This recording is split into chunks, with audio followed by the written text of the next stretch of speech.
Netcasts you love. From people you trust. This is TWiT.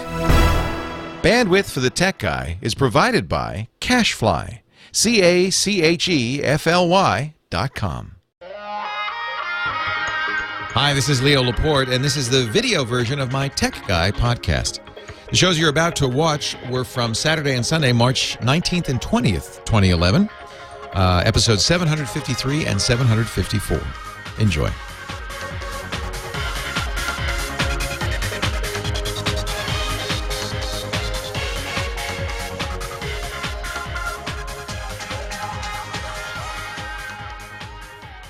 Well, a good day to you. Leo Laporte here, the Tech Guy. And it's time to talk about computers, the internet, cell phones, camcorders, MP3 players, home theater, and all the digital doohickeys that fill our lives. That's what I talk about each and every week at this time. Of course, we're going to watch with interest what's going on in Japan, and anything that happens with the reactors we will talk about. I'll tell you, there's never been in the last week since the horrible earthquake and tsunami in Japan and the events at the nuclear plant there. There's never been more need, I think, for smart technology reporting. It seems like a lot of the information that I've seen, it's getting better. But certainly in the first few days, the information about how those plants worked, the risks from those plants and so forth, depending on the political point of view of the reporter, has really been, grotesquely misreported. Either they've said it's worse than it is, or it's better than it is. And it's not really clear which is accurate. And I think it's so important. This is part of understanding technology. I mean, you have to, look, it's clear that we have an out-of-control need for power, for electrical power in this country. Job one is to reduce that need.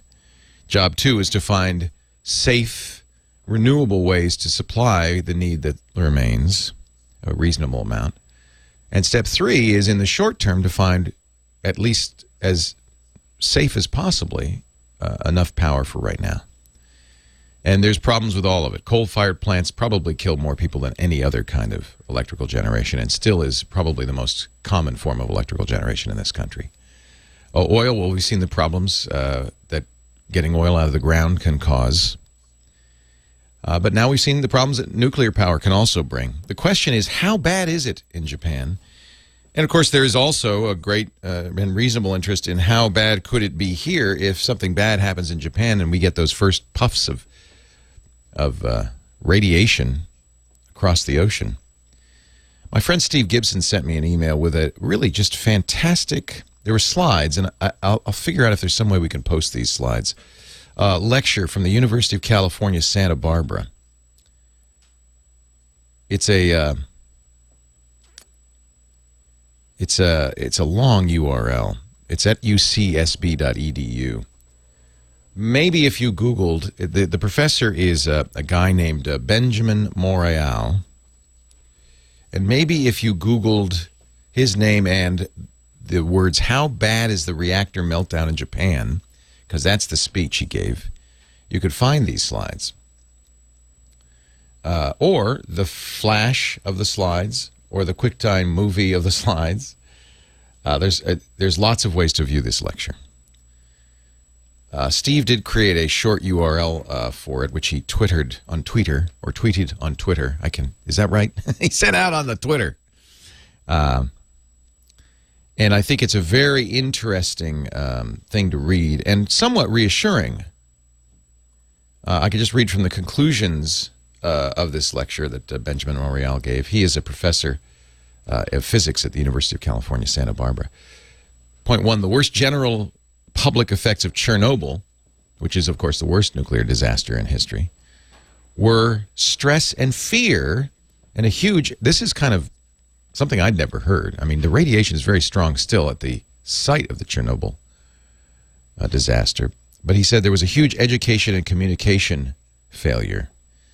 He talks about something called millisieverts, which are a measure of exposure to radiation and the danger of various levels of millisieverts. And it's his conclusion, and you can measure it, that the actual amount of radiation received by the general population around Chernobyl was not as bad as it sounded.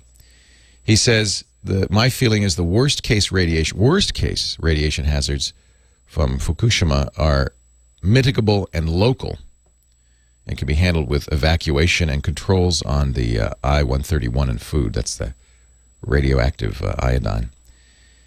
He feels that the global, this is important for us here in the States, the global radiation hazard is nil.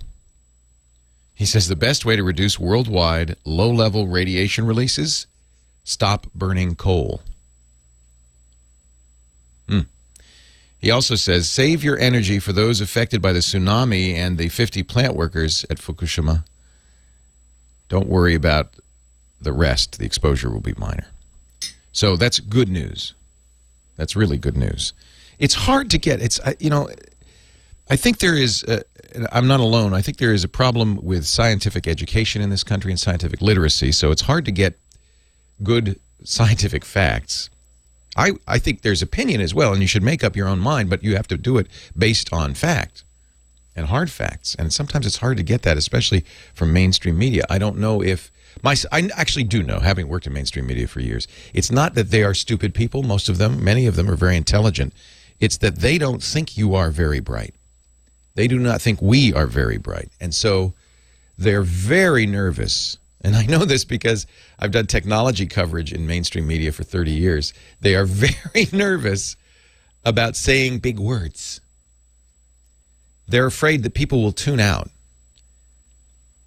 They really treat the American populace as a bunch of nitwits. Now, maybe that comes from actual experience. My experience has been, if you act as if people are normally intelligent, maybe they're not experts in this stuff, but they're intelligent, and you treat them that way, they actually, surprise, are. You treat them like nitwits, guess what? They act like nitwits. So I think we need a higher level of discourse around all this. And I would encourage media to, we don't need to dumb it down. I'll never forget doing a show for MSNBC. We did the first, when MSNBC launched in 1995, 96, mid-90s, I was managing technical editor. Boy, there's a bad title. For a show called The Site, which was a technology show that we did with the launch of MSNBC. And I'll never forget the president of NBC News saying to us, I mean, literally, holding up his little fingers in a little pinch saying, make it this much smarter, or make it this much dumber. And then we'd look at each other and go, well, how much is this? How much is that? And how do you make it this much smarter? They always wanted me to, and every time I've worked in technology media coverage in mainstream has always wanted me to, whenever I use a word like byte, B-Y-T-E, parenthetically, imagine commas, parenthetically say, every time, byte, I don't know what I would say, 8 bits, the equivalent of 1 character on a computer. I don't know what I would say. SATA hard drive, comma, the storage device on your personal computer, comma. Well, I'll try to do that, and I apologize if sometimes when I talk on the show it sounds a little technical. I'm trying to make it not jargony, and I try to explain what this stuff is as best I can, but treating you as a normally intelligent person who perhaps just doesn't know the lingo. Every specialty has lingo, don't they? It's the way we keep the uninitiated, the uninformed in the dark.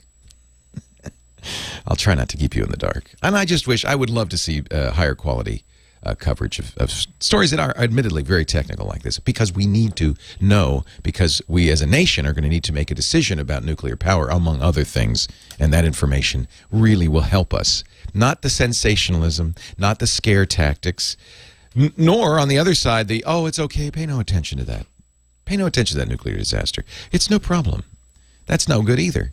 Give us facts, let us decide. Give us the information, not the scare. Let's see, iPad 2 has been out for a week now. I'd love to hear your reaction to it. I stand by my initial reaction, and I just want to say this one more time, and I won't belabor it. It's nice. It's great. It's beautiful. It's slim. It's faster. It's got 2 cameras. Yes, yes, and yes. It is a minor upgrade. If you're an iPad owner, you do not need to run out and get one. You do not need, it's Not that much better. If you don't have an iPad, this might be a good time to get one. But if you already have an iPad, don't feel bad. You're not missing that much. They are selling like crazy. Hard to find them. All right, your call's next. Leo Laporte, the tech guy. 88. I realized I didn't tell you the number, did I? Somebody must know it because we got a board full of calls, as always. It's always hard to get through, but let me give you the number. 888-827-5536. Easier to remember, 8888 Ask Leo. They paid a pretty penny for that number, so use it, Pilgrim. 8888 Ask Leo. Write it down. I'm just going to write it down right now. If you're out of the country, that's toll-free in the U.S., but if you're out of the country, Skype out. Install Skype. Everybody should have Skype, right? Skype out will call toll-free numbers for free. So it should be toll-free anywhere globally in the world. You just have to use Skype if you're outside the U.S. +1 888 827 5536. That's what Greg called from Glendora. Hello, Greg. Leo Laporte, the tech guy. Welcome to the show. Hello. How you doing, Leo? I'm great. How are you? Oh, I'm struggling. I got a new problem. I mentioned a different problem, but I got a worse one. I can't reach. So wait a minute. In between the time you talked to Aaron on the call screener and the time that you got on the air, you came up with a worser problem? Yeah. Oh, my goodness. Your life is not going uphill, is it? Oh, my life's going all the way. Now, it's just your digital life. Please do not globalize. What is wrong? What is the problem? Please let me help you, Greg. Oh, thank you. It's Internet Explorer. It won't allow me to connect to Internet Explorer. I have a desktop, and I try to connect, and it never connects. It just okay. That could be a very bad sign. So first of all, I need to ask you some questions. Pretend I'm your doctor, and I'm asking you questions about your symptoms.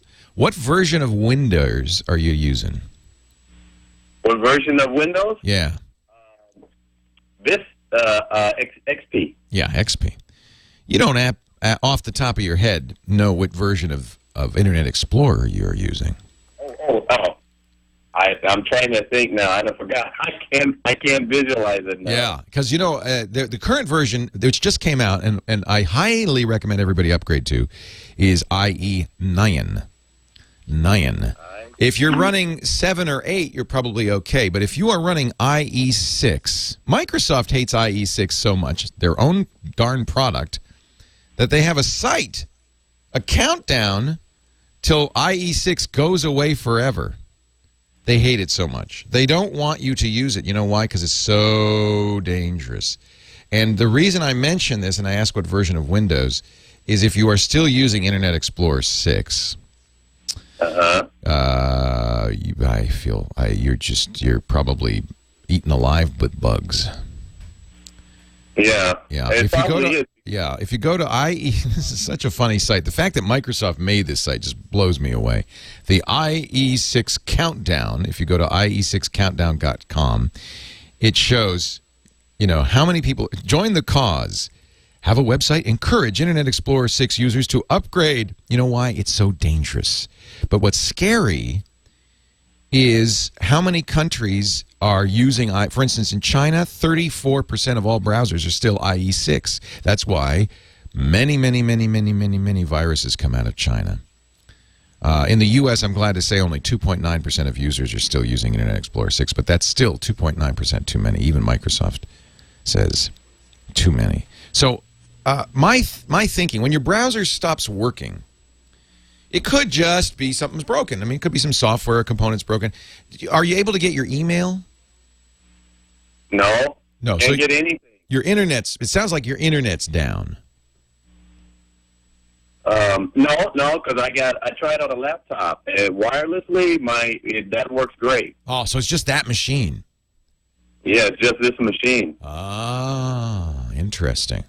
That even more leads me to think there could be an infection. Now, it's possible that machine, there's something wrong. Like I said, there's something wrong with the software, or maybe they got misconfigured somehow. But often, viruses don't want to take you offline. What they want to do is keep you from going to antivirus sites, updating your antivirus, things like that. But sometimes they're badly written. The guys who write these aren't necessarily the king of the hill programmers. So oftentimes it's badly written and it keeps you offline. It's it doesn't do what it's supposed to do. I'm going to ask you this. I kind of have a feeling it's not going to get us anywhere. But have you ever tried Firefox or a different browser? Yeah, I have Firefox, Oh, good. but I have it on my laptop, not on the desktop. Yeah, and of course now you can't get it because IE won't work. Do you, Greg? And I guess I should ask you this. You know how the doctor always says, "Do you smoke? Do you drink every day?" I mean, they ask you these prophylactic questions. You do.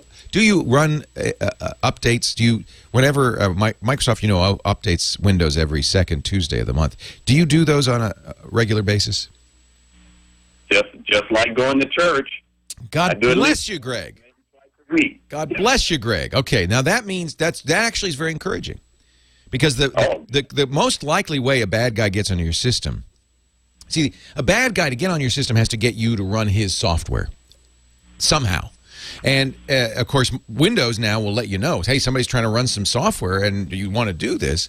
So bad guys really would prefer to do it silently behind the scenes because they don't want to attract your attention. They don't want to raise your suspicions. So what they try to do is get you to automatically run their software. There's ways to do that. Most of them, all of them, involve security flaws in Windows. Windows doesn't design to let somebody run a program without letting you know. So the security flaws in Windows get patched by Microsoft whenever they're discovered. Of course, as soon as they're patched, Microsoft's letting the bad guys know they exist. That's why it's so important that you apply those patches the minute they're available.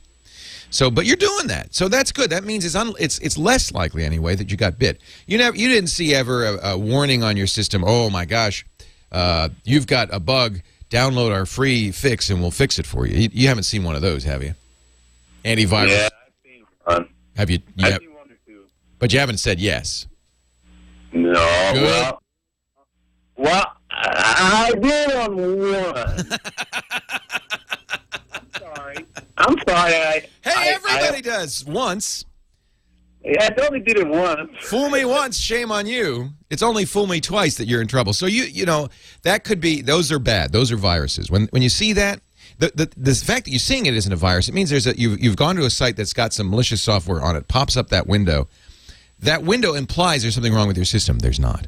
What they're trying to get you to do, remember, bad guy has to get you to run a program. They can do it by deceiving you, what they call social engineering.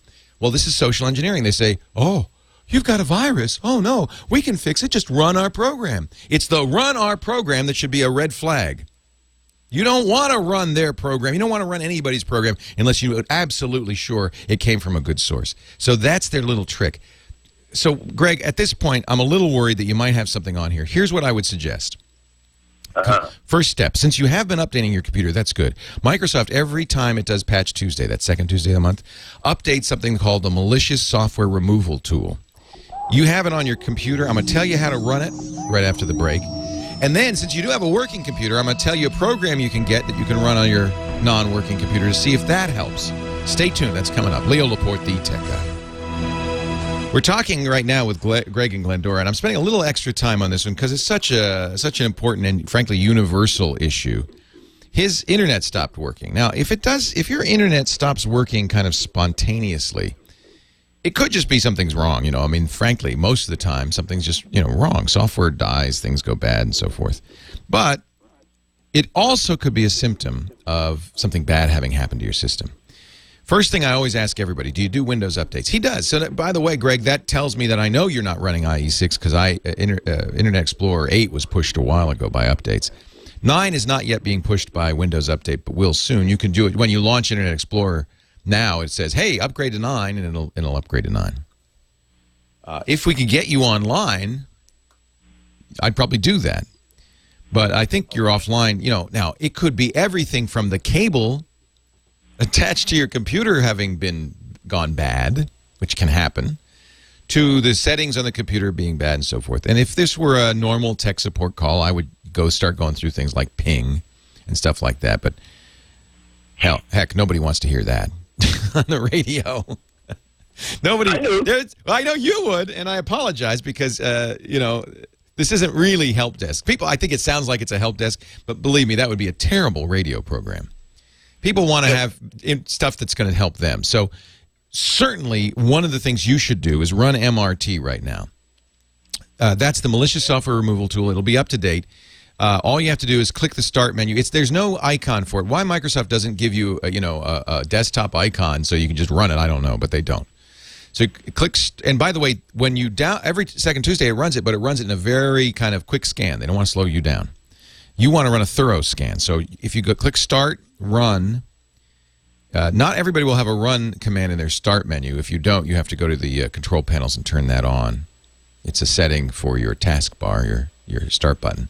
Start, run, and then type MRT. Okay. And hit return. That'll launch the malicious software removal tool. It's just MRT, no S. And then do a thorough scan. That's actually surprisingly effective at finding and sometimes removing stuff. If it finds nothing, go, If it finds something and can't remove it, which is sometimes the case because bad guys, they hang on with their fingernails, you can go on your working computer to a place called Malwarebytes, bytes.org, and download the latest version of Malwarebytes. That you can also then copy over to your desktop and run. That's a scanner like the MRT. It's a little more effective, and it's very effective at removing bad guys that the MRT won't remove. If both of them come up clean, no problem. Then it's just a settings issue. That's a little more. That's kind of hard for me to walk through that with you. It could be a whole lot of things, including, hard drive. This is probably the number one cause of computer issues, is the fact that hard drives just kind of flake sometimes. In fact, after the first 2 years, they flake at the rate of 8% a year. 8% of the drives existing per year. That means, after 4 years, compounded. Do the math. Like a quarter of all hard drives will have failed. So that means, and they don't fail all at once necessarily. It'd be great if a hard drive just died, but what really happens is they start to become unreliable, or you get bad sectors on it. And if this is a scenario that could very well be what's happening to you. The hard drive's fine, except that it developed a bad sector that is an unreadable area right where your critical internet access software lives. Microsoft runs a program called the TCP stack for you to access the internet. If that TCP stack loads in from Windows and it doesn't load, or it loads improperly, or there's an error in it, it just won't work, and you will not ever get on the internet. It could be that simple.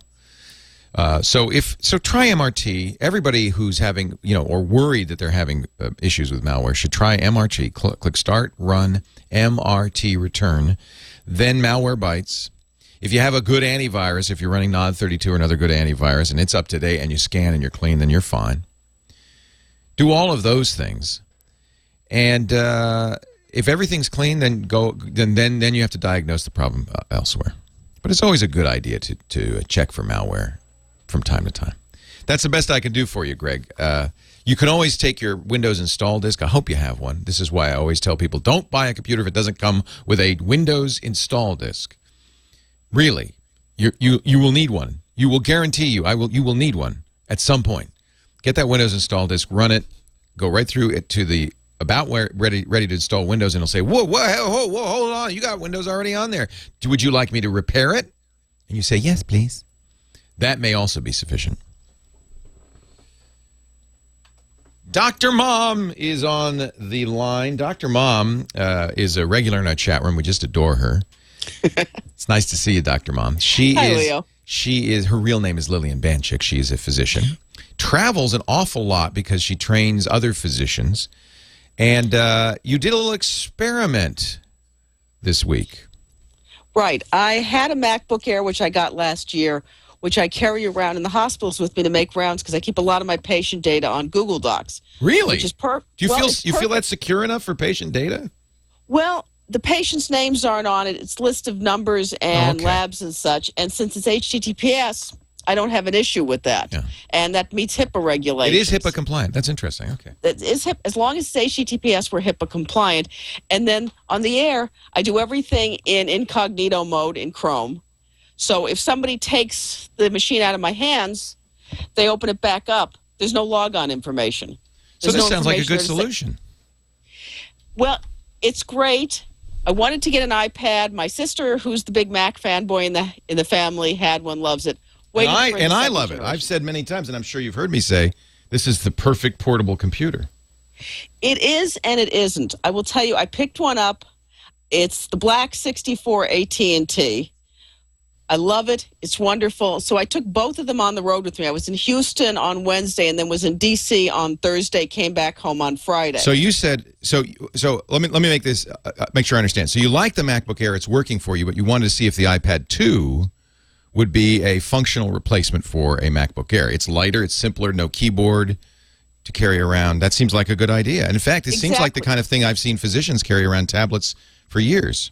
Especially because in our healthcare system, we have an electronic medical record that gets to the labs, gets to the x-rays. They're setting it up with an application so I can use the MacBook Air to walk around. Sorry, not the MacBook Air, the iPad, to walk around the building, hold this in my hand, get all the patient information. Because it's web-based. On the fly. No, it's supposed to be an app of some sort. They're beta testing it right now. So they have an app. They've got an app they're working on.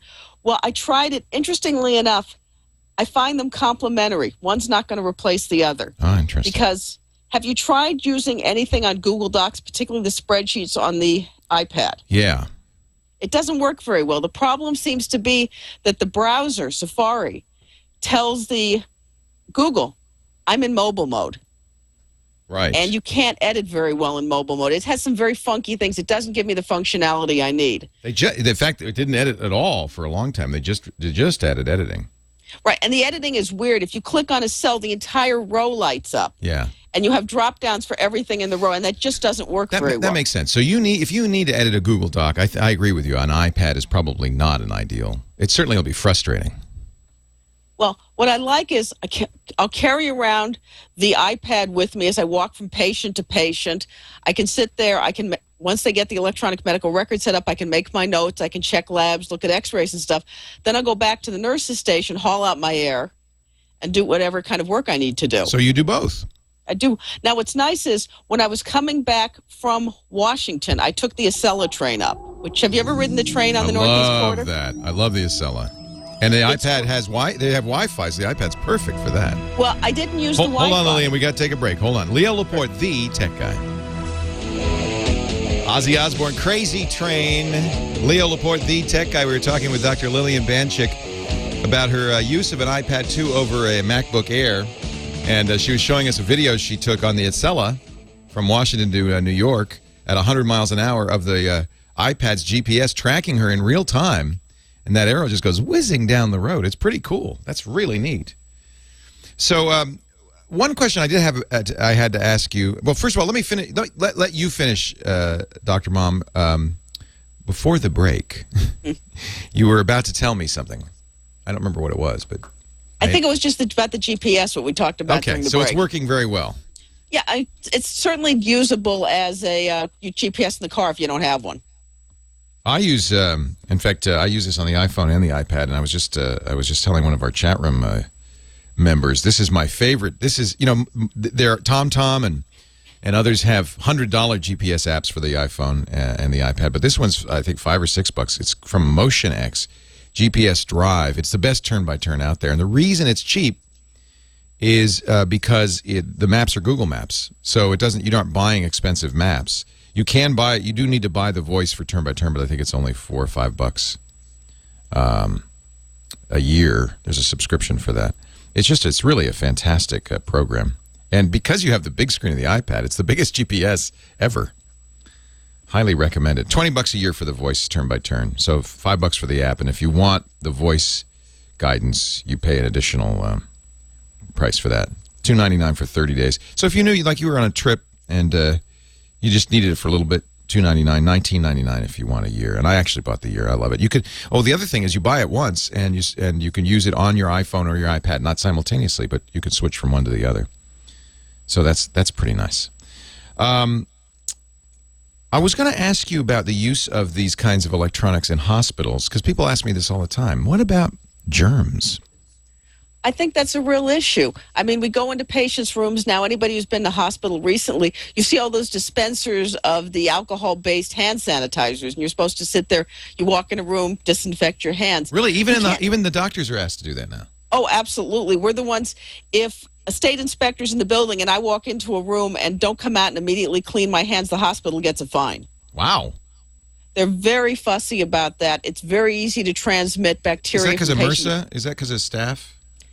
Well, MRSA's an issue. There's a couple of bugs, but you don't want to transmit anything. Anything. Yeah, I mean, the safest place for a sick person to be is home. Absolutely. Not in the hospital. Because there's a bunch of sick people in the hospital. That's right. I try to get out of there as fast as I can. To me, the big issue is always, I don't think there is a good way to clean these things. No, you can't really squirt it with alcohol. That's not going to...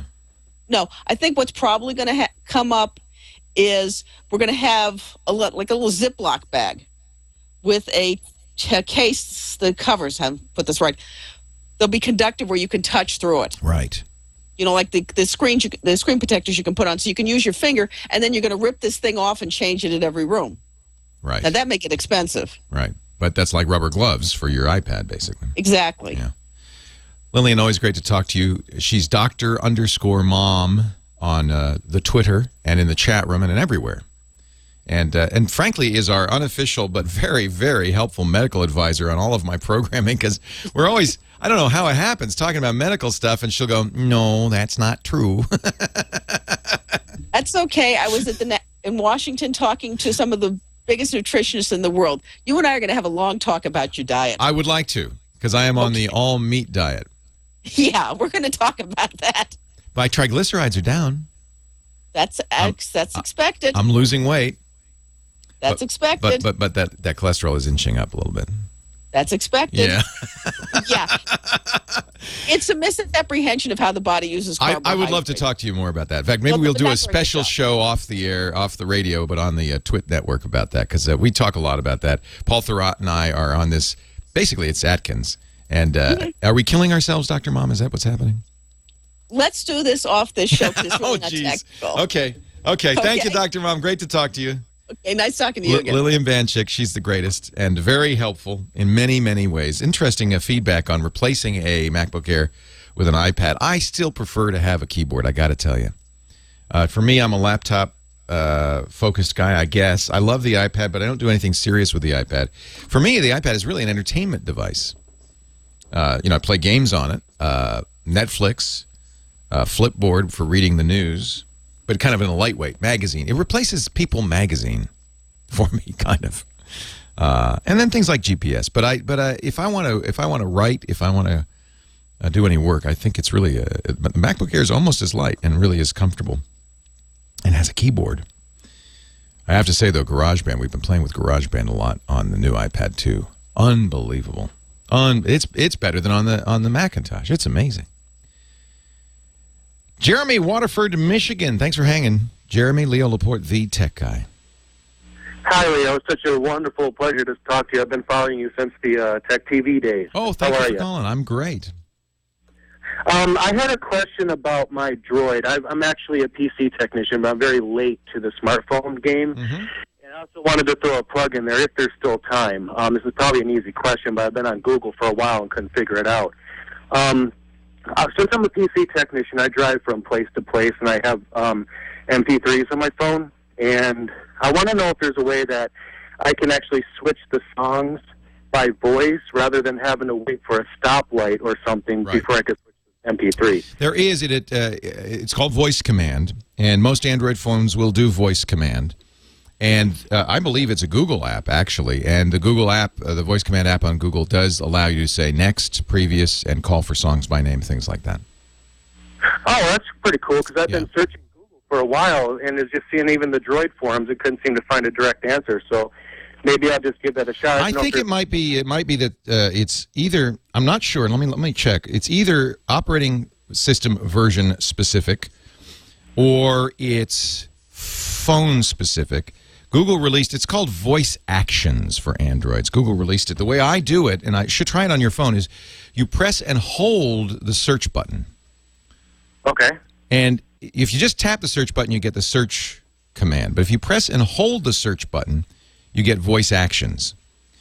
And, the Voice Actions allow you to do things like say next, previous. You can actually send text messages. You can send email. I'll literally press and hold it and say, send text to Jim, message, I'm running late. Be right there. And it works. Oh, wow. Yeah.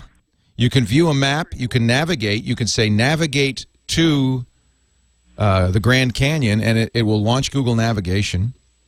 You can call with it, of course. That's very important. And by the way, you don't have to call by number. You can call by name. You could say, call Red Hat Pizza, and it'll call Red Hat Pizza.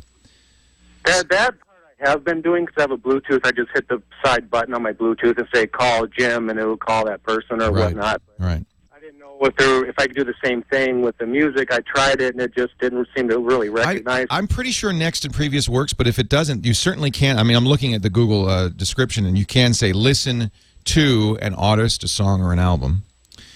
Okay. And you do have to have 2.2 or later, so you have to be updated. Okay. Which I do. And then if you go to google.com/ well, just search for Google Voice Actions or Android Voice Actions, and you'll have to download it to your phone. If it's not on there already. It was on my phone automatically. I'm not sure exactly what the story is on that. Okay. Yeah, I have the original Droid, so I'm sure they're not going to port Oh, the yeah. But it's been updated.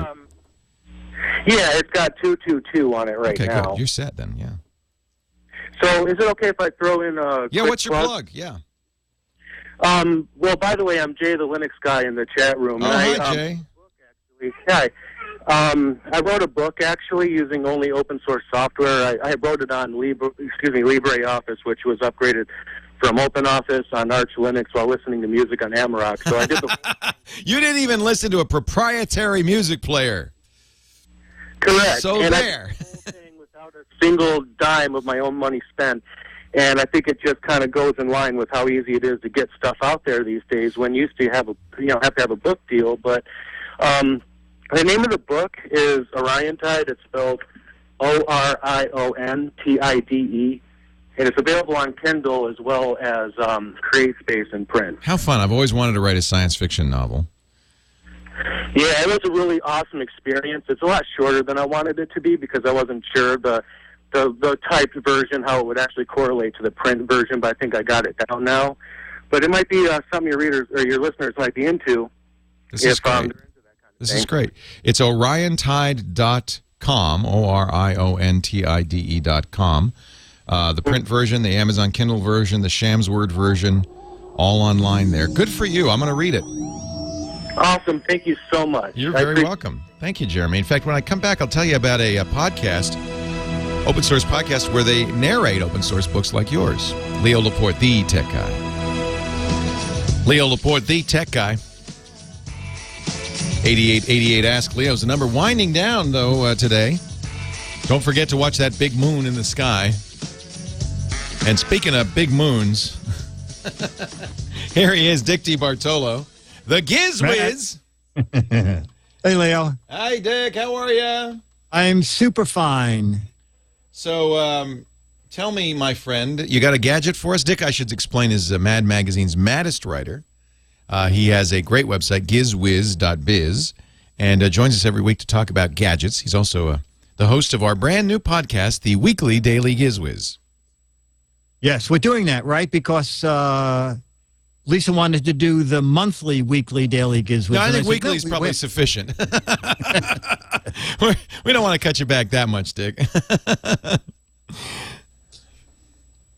So what's your gadget today? Our gadget today is something we talked about on a Daily Gizwiz show, and I think you may have ordered one as we talked about it. I had a guest in the studio. He ordered one as we talked about it. I probably did. I always do that. Right. Well, it's from Scosche. It's actually two different devices. The Flip Sync keychain UBS charging devices. The Flip Sync keychain USB charging device. Good Lord, that's a long name. You order one? I think I did. Yeah. Oh, okay. They're the size of the little alarm button on your keychain for your car, except on one of them, when you pull down on one side, there's the 30-pin iPod connector, and on the other side is a little USB connector. Isn't that clever? So in that tiny little package, you can carry that on your keychain if you want. And then there's the second version is USB on one end, and on the other end is both a micro USB and a mini USB. So That's the in FlipSync 2. Yes, exactly. And these guys, now someone wrote me and said, what are you talking about $10? They want $20 here. So it turns out he was in Canada. So, well, you know who else wants $20? Apple sells it in their store, and they want $20 too. So don't buy it from Apple. Who should you buy it from? Well, you know, I did a web search, and Amazon came up with 5 different places that was selling it between $9.99 and $12. So you don't want to pay the $20 list price. But I'm going to throw these in my little travel bag because you don't have to worry that you left those big long cables home. Because especially the little USB to the micro and the mini. Everybody uses micro now. That's the kind of the flatter of the two, and that seems to be. Well, I'll tell you one reason. The European Union is now requiring all cell phones support micro USB charging. So all the new cell phones are micro USB, which except for Apple, of course. Yes, exactly. And then they go, let's do 30 pins. Let's do 30 pins. Yeah, it's too small. So yes. if that's why I almost don't feel like I need both. If I just had the micro, I'd be happy. Oh, I see. Okay. But okay. I'll take the mini. Yeah, well, you know what? Every once in a while I have an old gadget that requires, I think my sense of view still uses the old micro, not the mini. Right, so. right. I think they're phasing those guys out, though. For $10. Well, you're on the cutting edge, so. Dick's website is gizwiz.biz. You have a great contest there called What the Heck Is It? A chance to win an autographed copy of Mad Magazine. And we've started, for March, we started a new What the Heck Is It game. This is a tough one. Although, you know, the best ones are ones where you're pretty sure you know what it is, but you're wrong. And this one's like that. Yes. I look at it and I go, oh, I know what that is, but I don't know if I'm right. You're so tricksy. Well, that's the object, pal. Yeah. What do you want me to do? Just give away mads? Yeah, actually. Yeah, I think I know what that is. Looks like a flying saucer, but I think I know what that is. But oh well. I'll tell you what. Here's the deal. You know, I can't remember. Have you ever gotten any of them absolutely correct? Yes, once, many moons ago, I think. Okay, yeah, the pencil sharpener. I never should have left all those little shavings in the picture. I knew what that was. If you go to gizwiz.biz, click the What the Heck Is It button there. The new March-April game has just started. 12 people will win for the correct answer, but here's the deal. 24 win for the best cute answer. So it's almost better not to be correct. You have a better chance of winning. Yes, exactly. Exactly. Oh, you know, I also wanted to mention, Alfred may run for president. So if people want to follow him on Twitter, he's Alfred E. Newman, Neuman. He sent me an email that he may throw his baseball cap in the ring. So. It's a little premature. I mean, the election's not for another year and a half. Yeah, I know. He but knows I'm working on his platform right now. It's 8x12 and it's plywood and it's pretty nifty. Do you use a hammer with that, or is yeah. A gavel. It's more. It's more political. Dick DeBartolo, thank you. Hang in there. We're going to be right back to you and get our podcast going, the weekly daily Gizwiz, or the monthly weekly daily Gizwiz. We got a new monthly weekly daily. We got a new theme I love too, by the way. Have you heard that? Yes, we have. Everything's new. Everything's new. But it's going to sound really old. And that's the beauty of it. Yes, isn't it? Dick, hang in there. We'll be right back. Well, hey, how are you today? Leo Laporte here, the tech guy. And it's time to talk about tech. That means computers, the internet, sure. Cell phones, yeah. Camcorders, of course. Digital photography, you bet. Home theater, of course. We've got Scott Wilkinson coming up at about 33 after the hour to talk home theater. Chris Marquardt to talk photography. It's all coming up. On the Tech Guy Show, I am Leo Laporte, and I will take your calls. Of course, that's really the heart and soul of this show, is us conversing about digital technology. The phone number, 8888, Ask Leo, 888-827-5536. I want to talk today in my morning sermon, my Sunday sermon, about 3 words. Barrier to entry. I've been thinking about this. Barrier to entry. I've been thinking about this after having a conversation with a very well-known social media guy and a marketer. His name is Jeremiah Oyang. And I was talking to him as we flew back from South by Southwest, which we're back from Austin, broadcast from Austin last weekend. I think you remember.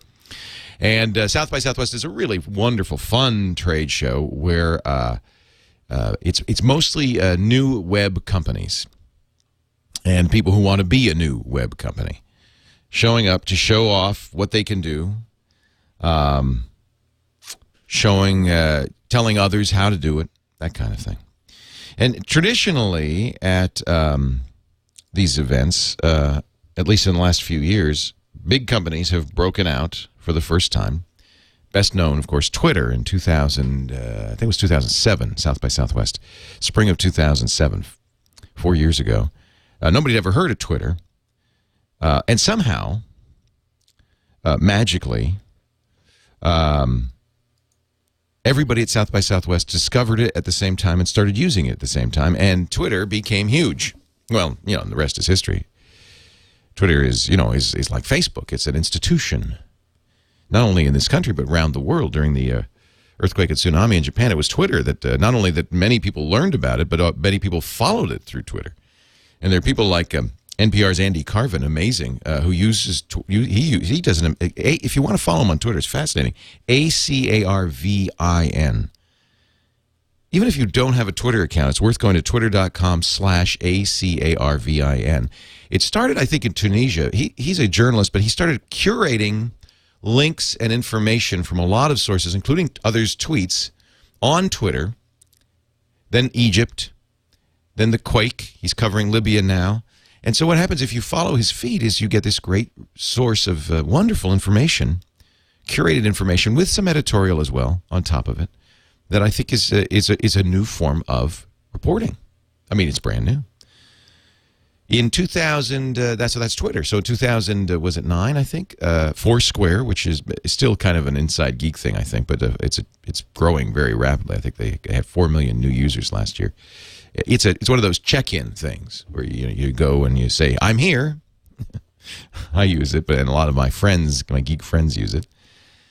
Then the next year was a similar service, Gowalla, which was Austin-based. This year, I was talking with Jeremiah on the plane, and I said, "Well, what did you say? Was there a standout?" No. Nobody saw a standout. And I said, "Jeremiah, what happened?" I said, to me, it seems like there were so many companies, no one of them could succeed. He said, "Yes. The problem is the barrier to entry is too low." And I thought, well, that's interesting. What is this barrier to entry? Well, in the old days of media, there was a pretty high hurdle you had to jump to become a mogul. You had to have enough money to build a radio station and get a license from the FCC, or you had to have enough money to build a TV station, or a record studio, a book publishing empire. There was literally a mere handful of people over the last 100 years who controlled media. Absolutely. The William Randolph Hearsts of the world. And they were all oligarchs. They were wealthy plutocrats. They were, what other Latin words can I use? They were rich folk who had enough money. They were capitalists to do this. Nothing wrong with that. I'm just saying that it wasn't like everybody had a shot at this. You had to work your way up. And I certainly was part of this system. And when I got into radio 30 plus, should I really say, 35 years ago, I had to talk one of these rich folk into letting me on the air, letting me use his valuable transmitter and FCC license to do my work. If you wanted to be a reporter, you had to convince a newspaper publisher who didn't necessarily hold journalism or the news in the highest regard. He had a business, and he knew that you were the sausage he was selling, but but he didn't much care. He didn't much care about the quality of it as long as he could put those display ads in there. That's who ran our media, and that's who really, in many ways, effectively shaped our national discourse, what we know about things. It was a very high barrier to entry. Well, it's pretty obvious things have changed. And I hear people complain, not just the old media types. Of course, they don't like it at all. The Rupert Murdochs of the world are just shaking their fists in fury. They hate it that everybody can now create a newspaper or with a blog, or create a television station with YouTube, or create a radio station with podcasts. They hate that. And they say, it's all junk. We're the keepers of quality, of editorial quality. No, that's not true. Don't believe that. The barrier to entry is effectively almost zero. If you have a computer and access to the internet, you can do it.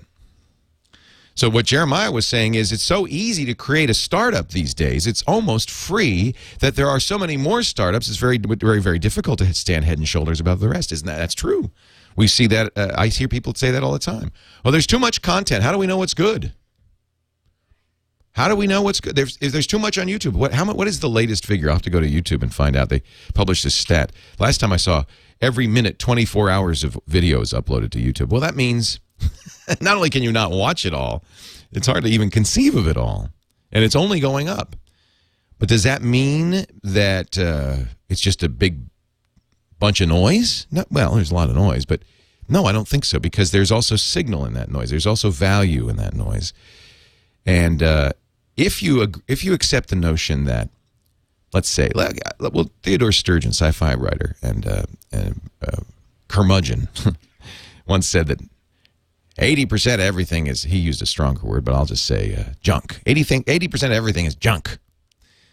So let's say 90% of everything is junk. Well, that means 10% is not junk, is good. And maybe of that, another 1% of everything is really good. Well, if there's a lot more of everything, that means there's a lot more 10% and 1%. So the question is, how do you find this stuff?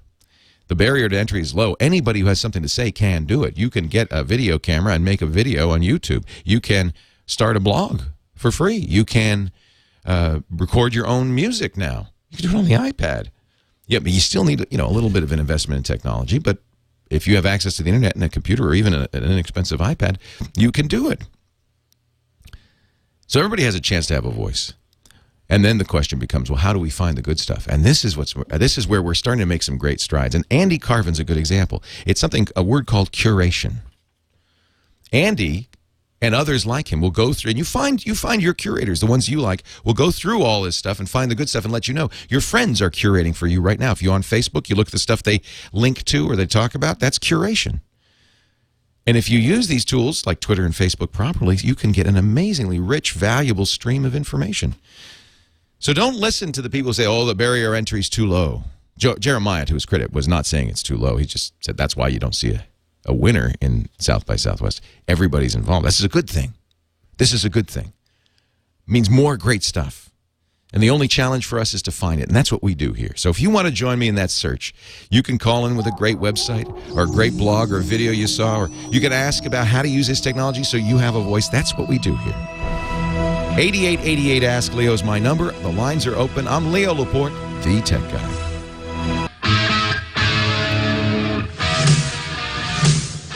Leo, you can see your calls, right? Yep. So you are open. Leo Laporte, the Tech Guy. 8888 Ask Leo. That's the number. Toll free from anywhere in the U.S. of A. 888-827-5536. Outside the U.S., still toll free. Just use Skype out to call that number, and because it's a toll-free number, it won't cost you a cent. Bill in Encino, California. Let's get our first call on the air here. Hi, Bill. Leo Laporte, the Tech Guy. Hi, how you doing? I'm great. Welcome. Thank you. Been listening since before you had the show, so I've been at it. Yeah, it was Jeff Levy on KFI many moons ago. Yeah, I had even forgotten his name. Yeah, I started in 2004 when Jeff went to a different station in L.A. Is he still there? I don't know. I don't know. I never knew what he kind of disappeared into obscurity. I hate to say it. I don't mean him any ill. I actually was a guest on his show many times. I like Jeff a lot. Great. But yeah, I don't know. I didn't really follow what happened after he left. But this has been so much fun. I've been doing this show now for 7 years. Yeah. Wow. Very interesting. I think it's the longest time I've ever held a job. It's like me. Hey, kids today, I was talking to my daughter. She's in college. And I said, Abby, you'll probably have 3 or 4 different careers. I said, by the time you're my age, you'll have done many different things. Because she's trying to decide in college, I don't know, I love writing poetry, but I love biochem, and I'm very interested in politics, and I want a master's in public. And she's got all these things that she's very interested in. And I said, don't worry about it. Do the one you like best now, and 10 years you'll be doing something different anyway. That's the modern world now. I'm 70 now, and I've had about a half a dozen careers. See, there you go. I think that's got great. a new one. What's your new career? Irrigation design and installation, and I'm still a licensed plumber, although I don't. You don't not practicing. It's interesting because I talked to Maurice Sendak, the great children's book illustrator. Remember, he did Where the Wild Things Are, and he had become a set designer for opera at the time. And he said, "Oh yeah, you should change your career significantly every 10 years, or you'll get stale." And I thought, here's a guy who's probably the most, at the time, successful children's book illustrator of all time. And he said, nah, I'm going to do opera sets. Yeah. Well, that's the way it's been with me. Longest I've been in anything is 15 years, and before that, 7 years. So. Isn't that great? Well, then maybe it's time. I'm not moving on. I don't want. What can I do for you, Bill? Great. Anyway, I mentioned the under-house situation, and what I like to do now, since it's a little harder for me to crawl under houses nowadays, is to have someone do it, but I have to be able to see what he's doing down there sometimes. And I'm trying to find out if I can get a somewhat decent webcam, wireless and wired, both, with light, that I can attach to my PC or PC, Windows, operating system, laptop, computer, whatever, and observe what's going on and give instructions and etc. I guess you're going to have to bring some light down there. Most of these don't do very well in low light. But he could wear, he could wear just like a little helmet light. Yeah, they almost always have trouble light with them. Sure, of course they do. What am I thinking? He's not going down in the dark. I'll tell you, my favorite webcam out there, it's wired, though, but my favorite one right now is the Logitech webcams. These are just fantastic and very inexpensive. The I think it's 310. Let me look at the numbers because they keep changing the numbering scheme. The 310 is $50. It's high def, and it does. They do really well in relatively low light. Although if you've got light down there, low light's not going to be the issue. So that's one I would recommend. But that's wired, and wireless is a little trickier. Let me think about this. We've used a number of wireless cameras. Right now, we're using a wireless camera. See, it still needs power, though. You'd need wireless with a battery. Right. And the problem is it would only make sense to use it if it also has a light source, which means they have to have a pretty good power supply. I'm sure they make, they make snakes with cameras on them. Yeah, I used to use those, but those are thousands of dollars for a setup. Right. Yeah, $50 for the 310, and this is a great camera. We actually use it for broadcast. In fact, I know a lot of people do broadcast. I know. Somebody just made a great suggestion. Yeah. A smartphone. What am I thinking? They're wireless. You could use, for instance, an Apple iPhone with FaceTime running. You could buy cases that have lights. They're not very bright, but they might be bright enough for what you're pointing at. I'm getting to where I'm going to break down probably in the next few months and get some kind of a smartphone. Yeah, you give them a smartphone. You have an iPad on the other end. Now, the problem with that is you'd need Wi-Fi also, so you'd have to get a Wi-Fi unit that used... you could get a MiFi, the Verizon or Sprint MiFi, which is a wireless access point that uses 3G, and then you'd both join that wireless access point. You'd be on the same Wi-Fi network. You could have your iPad at that end, so you get a nice big screen. This is actually a great solution. And you have your iPad at that end. Now, it's a little pricey, but on the other hand, you get a smartphone and you get an iPad, so you probably don't mind spending a little money on that. They do a lot of other things. There are companies like Axis. We've used the Axis cameras, but they still are wired because, like the Perk is telling me in the chat room, the Axis 1054 uses power over Ethernet. But still, you're going to have an Ethernet wire. It does have a built-in LED light. Axis makes some really interesting wireless cameras, but at some point you need to give them power. I don't know if they make any battery cameras. Yeah, actually, I prefer wired in the long run. Yeah, I mean, look, if there's a guy down there, you can trail an Ethernet cable out behind him. Right. Right? That's how he finds his way back. It's like breadcrumbs. Just follow the cable. You ever lose anybody under there? Not yet. I think I would say If you're willing to get an iPhone or a similar smartphone, that's a pretty good choice. I think the iPhone has a great camera. It does have a built-in light, but you could buy cases that would add more light to it, like the Mophie case, which also give it more battery life. And then you have a laptop, or you need to set up your own ad hoc wireless network. Here is the GE. This is interesting. It's from the chat room. Cheap too. The GE. Wait a minute. That's a mock camera. No wonder it's so cheap. It's a fake camera. It has a flashing red LED, but doesn't have an actual camera. Thanks, chat room. Designed to look like a component of a working surveillance system. No wonder it's battery operated. There's nothing in there. I'm sure somebody must make battery operated. But I think I like this idea of the iPhone, the iPad, and a MiFi. And you'd look very, very fancy. You could use an iPod Touch, too, actually. But and that camera's okay, too. Cheaper. Okay. That's my thought, and I'll keep looking in the chat room. Chat room's great, except when they don't read the copy too carefully. Here's another one. This is from Security. Go ahead. I want to go with the wired one. The Logitech webcam is the one you recommend. Yeah, absolutely. Now, the problem with that is the wire is a USB cable, so you only can go about 150 feet. If you're going to go farther than that, and that's pretty far to go crawling under a house. But if you need to go farther, there are Ethernet based cameras from Axis that get their power from the Ethernet cable, and that can go hundreds of feet. Okay. Yeah, I have yet to be in a house where Yeah, that's pretty far. Access. Nobody wants to crawl more than 150 feet under a house. I used to do that when I went caving, but... Yeah, but cavers would be interested in this, too. This would be a good application for cavers. Bill, it's great to talk to you. Thanks for calling. Our chat room is at techguylabs.com if you want to go in there and read their recommendations. Leo Laporte, the tech guy. Cameron in Philly. Leo Laporte, the tech guy. Hi, Cameron. Hey, Leo. How are you? I'm great. Welcome to the show. What can I do for you? Hey, I have this small church. I'm trying to help them out, and they're trying to stream their services online, and right now they're having a little problem. The software they're using is called Cool Edit, but it's not really working well. Oh, they want to stream audio, not video. Say it again? They just want to stream audio? No, video. Everything. Okay. Video and audio. Do they want to switch it, have multiple cameras, or just have one camera on the preacher and just leave it? Say again? They have two cameras. So now they need switching and streaming. Right. Okay. Are they using a service like Justin TV or Ustream or something like that? No, they were using this program called Cool Edit, and I'm not sure how they really. That's an audio editing program. I'm not sure what they're. COOLEDIT. Yeah.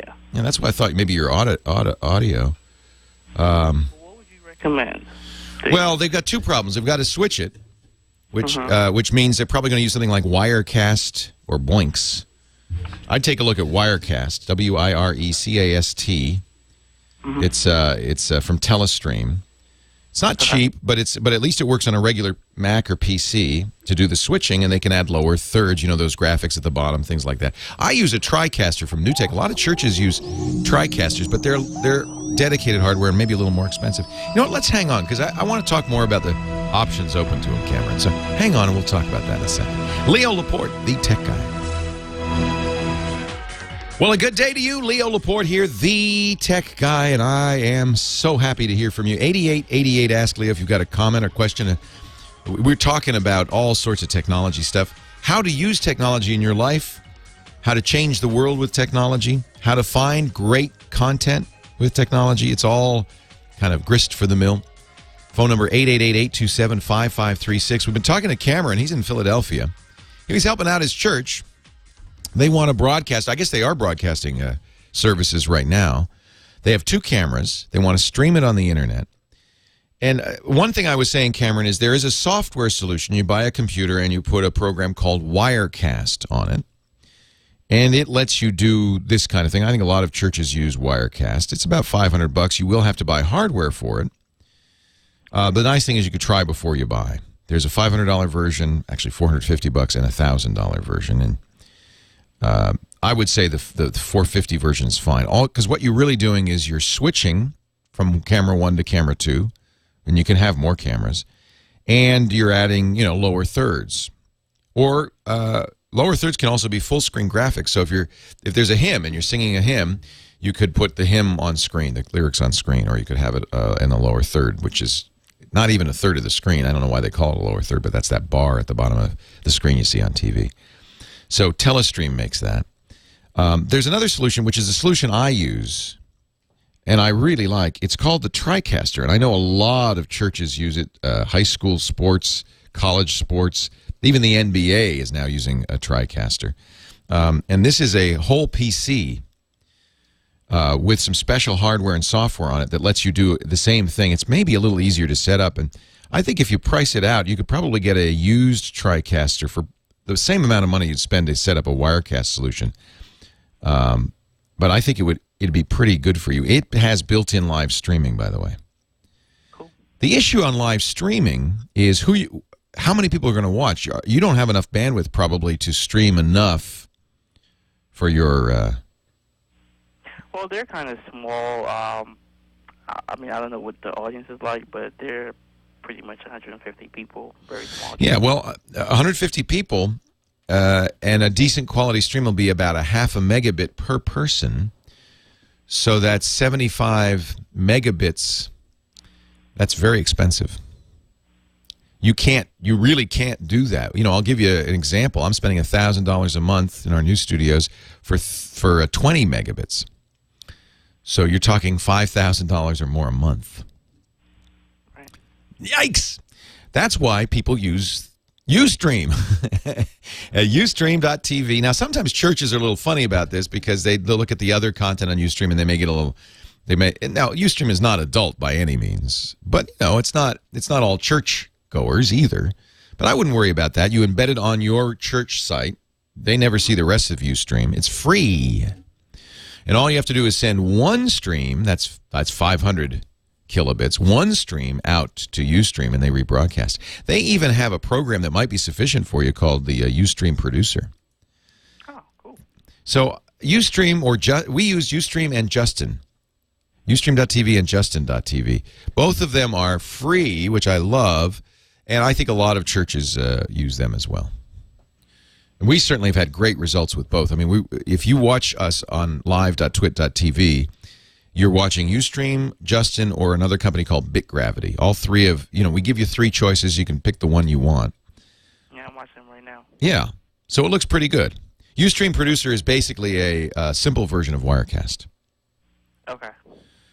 So I would look at, that'd be for the simplest thing, you got a PC, you could do it on a laptop. Well, you need to have two cards because you have to have two cameras. But try Ustream Producer and Ustream and see if that works for you. Okay. Thank you so much. Thanks, Cameron. Great to talk to you. I think it's nice that you're helping that church do that. And those 150 parishioners will be very happy. Don't be surprised if it goes from 150 to 1,500 or 10,000. That's one of the advantages of being on somewhere like Ustream is you're in a directory, and if people are searching for church services, they may well find you. You actually can grow your church and reach an audience that is not just in Philadelphia, but is all over the world. I mean, this is the discovery that really I made in when I started podcasting this radio show first in 2005, I think it was. No, actually, it was 2004.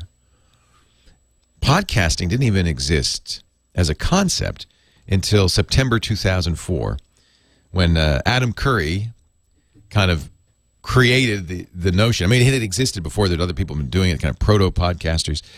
But Adam Curry really said, hey, there's a thing. We're going to call it podcasting. And he wrote a little program that lets you download these shows automatically. I found out about it the next month, October 2004.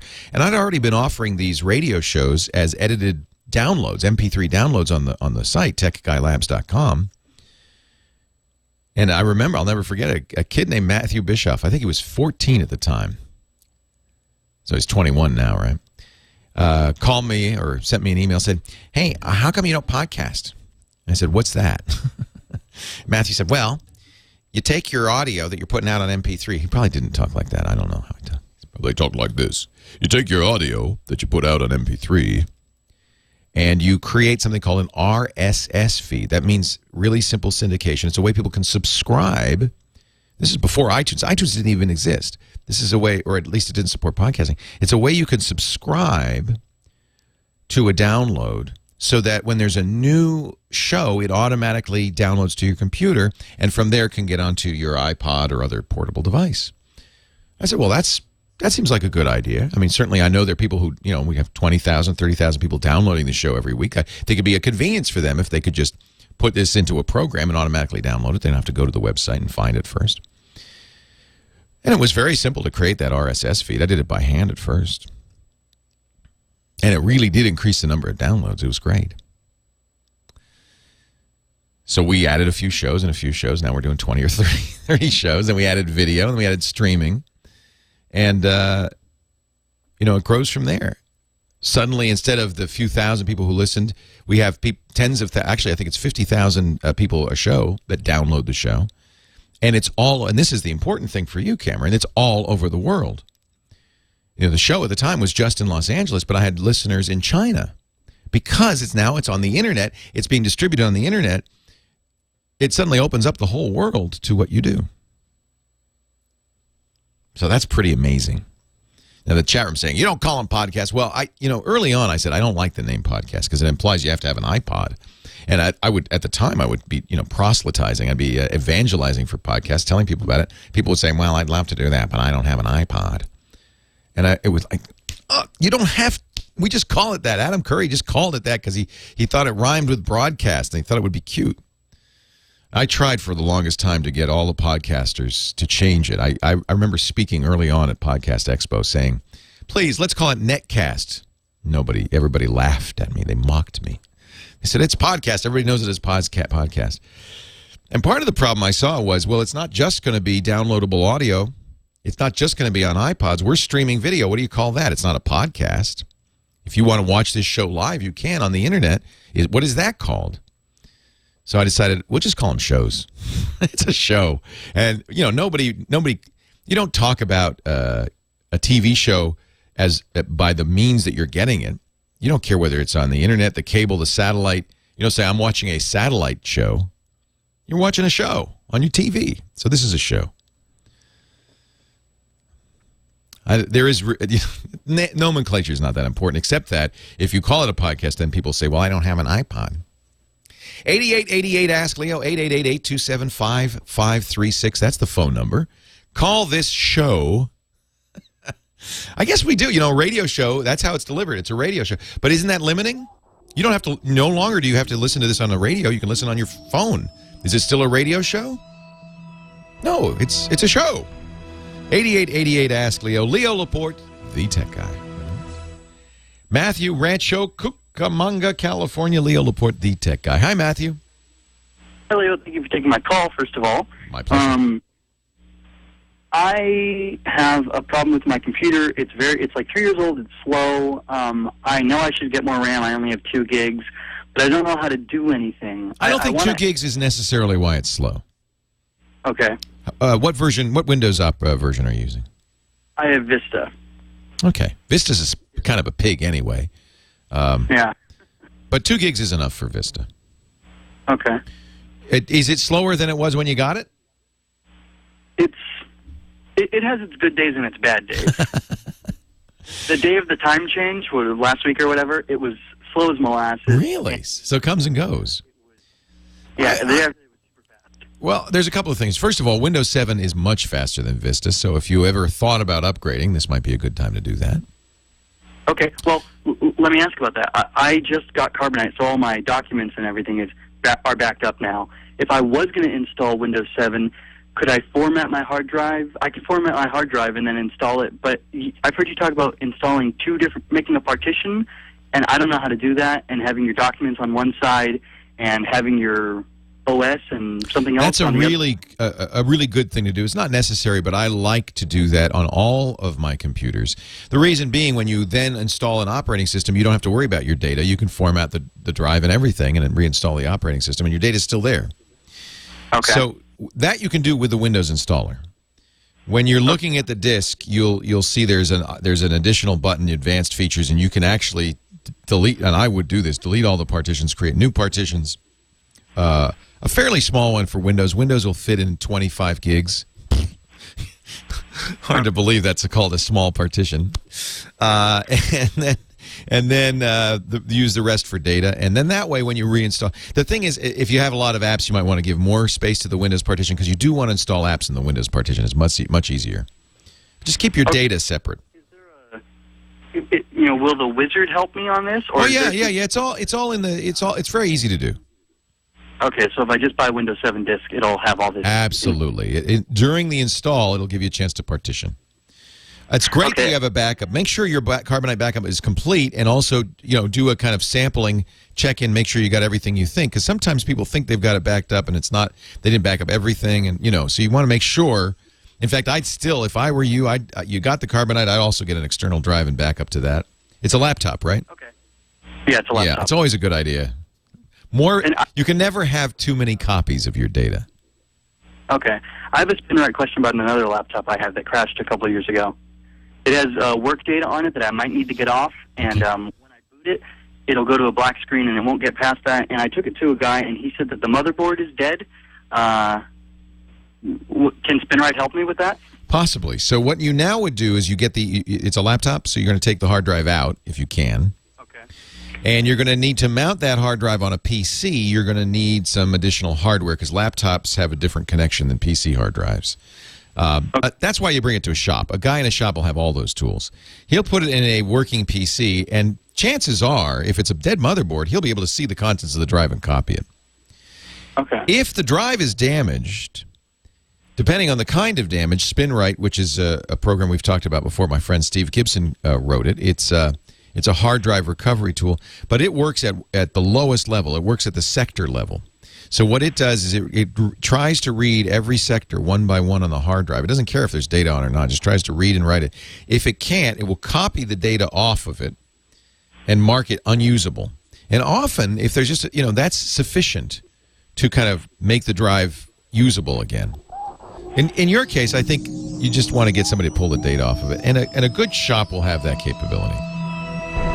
That's something pretty standard. Leo Laporte, the tech guy. See if we can get a couple more in here before I have to get out of town. Donald in Carpinteria, California. Leo Laporte, the tech guy. Hi, Donald. Hey, Leo. How you doing? I'm great. Thanks for calling. Okay, before we start, can I plug my show? What is your show? I'm Otaku no Podcast. We've talked before, the anime podcast. Ah, yes. And we just got our iOS app approved in the App Store. Wow, that's cool. So what's the iOS app? It lets you watch the show or listen to the show? You watch the show, lets you view our Twitter feed, gives you information on how to contact us, lets you read our blog posts. Dude, it sounds like you own the Otaku space. I'm trying. That's awesome. I'm so happy for you, Donald. Otaku no Podcast, OTAKUNO podcast.com. It's all things anime and manga, so if you're into that Japanese cartoon art form, that's the show for you. I recorded an episode yesterday recapping the horrific events in Japan, and I'm going to probably be putting that out on the feed later this afternoon. Oh, that's something to listen to, yeah. Thank you for doing that. Do you have friends in Japan? We have friends in Japan. We have some listeners in Japan. Yeah. All right. So I wanted to call today about the iPhone 4. I just got the Verizon iPhone 4, and I'm loving it. Good. I had a unique opportunity a couple weeks ago. A friend of mine came down to visit who has the AT&T iPhone 4, and we kind of, wander around various parts of Southern California, and consistently, everywhere we went, I got better signal, and I haven't had a single dropped call yet. Wow. Now, his data... That's saying something on an iPhone, I'll tell you. Yeah. Now, his data, when it worked, was faster than mine, but the CDMA isn't terribly slow. It's okay, So. Yeah, and data speeds vary so much depending on things that are not the phone's fault, like how many other users there are on that cell tower. It's very hard to get consistent 3G network. And as far as I can tell, I can't find any sort of antenna gate problem. I mean, I've tried holding the thing like 5 or 6 different ways, and I'll tell you the truth on that. Your mileage really will vary depending on where you are. I've seen Verizon iPhones that do have that issue, but it's in areas where Verizon's marginal. So The real problem, and this is why so many people disputed even that the antenna gate problem was real, is if you're in an area where you're getting a strong signal, you're not going to notice it. It's only in marginal areas. Now, that's one area Verizon does have a leg up, I think. They have better coverage, especially in the Southland. Southern California, better coverage than anybody else. So you might be hard-pressed to have problems with Verizon in Southern California, but then you go to other parts of the country and it's worse than AT&T. So that's why I say nowadays, choose the carrier, then the phone. Right. I mean, I can, we have some Verizon iPhones in the studio, and I hear plenty of people who have dropped calls in Verizon and so forth. So I'm not sure that it's I still think it's a combination of hardware and carrier. I don't think either Apple or AT&T is to blame. But I'm glad you're getting better results on your Verizon iPhone. That's great. Very, very happy with it. Yeah, that's a good recommendation. The people here where I am in Petaluma say it's no better. They're dropping calls. They're having the same problems. So it's not AT&T alone. It's not the iPhone alone. It's a little bit of both, I think. Well, Donald, thank you for calling. I appreciate the review. Certainly, if you live in an area where Verizon's a strong carrier, go for it. Absolutely, go for it. But I might point out that while we have no inside information, I know nothing, I think it's a pretty good bet that there will be a new iPhone in a couple of months. And I think that you can pretty much guarantee it will have this new A5 chip in it. It'll be faster. I don't think it'll be a bigger screen. I don't know what other new features will be on this, but I think that given, Apple only slowly improves these things, I suspect that the next iPhone, which comes out probably in June, will be a faster processor. I hope it will support the new 4G networks. That's the real question. But Apple, remember, was very slow to even get to 3G. The first iPhone did not even do 3G. They're not anxious to push out innovations very quickly. They like to dribble them out. That way they make more money. Hey, thank you for the call, Donald. OtakuNoPodcast.com is the place to go for his podcast. My website, TechGuyLabs.com. Visit that for all the show notes. James Rugo, thanks for writing those all down. Thanks to Luis Oliveira on the board. Nice job, Luis. Gina Savati answering the phone calls today. Thanks to all of you for listening. We will continue on the TWiT network after we go off the air on the radio. That's at TWiT.tv. Or, I'm proud to say, if you Google the word TWiT, I'm the #1 result. Easy to find. Just Google TWiT, and there I am. Thanks all for being here. Have a great Geek Week. We'll be back next week with lots more, and I certainly will have more to say about the T-Mobile sale to AT&T. That's probably the big story of the week, don't you think? Thanks for joining me. I'll see you next time. I am Leo Laporte, the Tech Guy. Have a great Geek Week.